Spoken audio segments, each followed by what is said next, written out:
Keke merhaba Tori. Sağ olun. Nami tu bixir? Namım Celal'ım. Celal. Evet.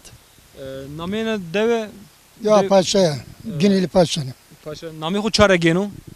Namıma Lölüce. Niye Dersim Rami. Na deve piru dersim ramiya. Dersim Rami. Deva Lölönan. Lulan. Aşirette Lölücima.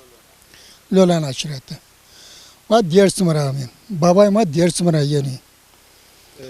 Çen ser vejo ame işmazane tayzede. Niye zonayım ki Nino maviri. Piyukal kemani. Bir kalık şmaza kısa şmana kısa kerdi. Bak piyukal kema Pimeye Hiri Braybi, İsmailo, Şükrü, Yük Hüseyin'u. Niye Doman Dersim'i? Yani Dersim'de amir ediyor. Ahmet ya.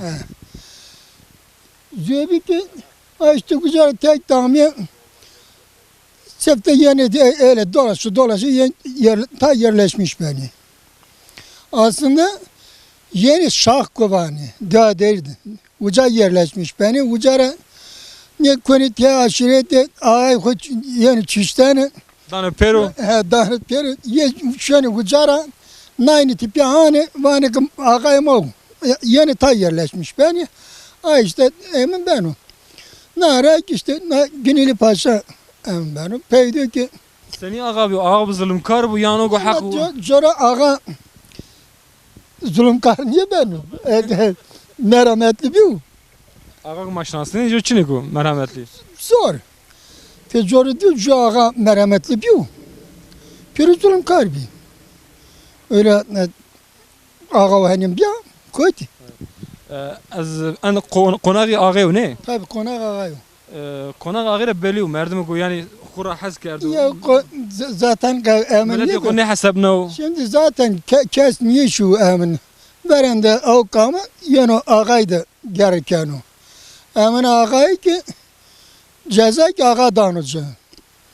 Hükümet yani ağa bir verende. Raşta yani ağa tiya destu ningi goşi çimi devlet ebi yani. Ne? Evet öyle. Tabii. Bir tarafta işte devletindir. Devlet adına şey yapıyor. Verende. Sen name devlet hüküm kerdin yani. Ne kadar verende Ayşan Bey bu. Ayşan Bey giren teknen için yok kız bu. Ama çok akıllıymış. Teknen şunu şunu zara Ayşan Bey koca biniyor yani tüytüsü yokmuş daha genç bu. Bana Ayşan Bey yanı ne koca benden o teknen kişileri Alo Ayşan Bey niye verdi anayım? Tabi Ayşan Bey gene var cırabaz bir. Dengdan cene ben tesirken bana diyor ağa o da hırt vecilun. Ayşan Bey gene na aşiretin eminin danu ney verende mesela herkese arazi dar diyene bu genim niye kerdiyene zerre elga ko.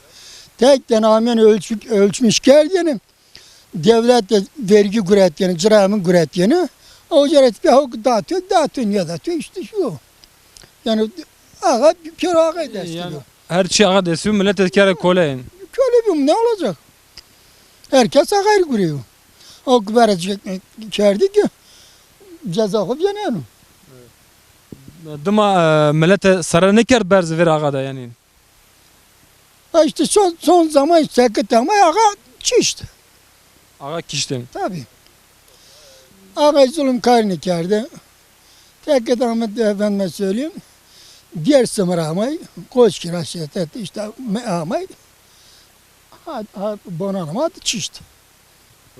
Semih batı tu berkudar bi. Hatırı şuma. Sağ ol.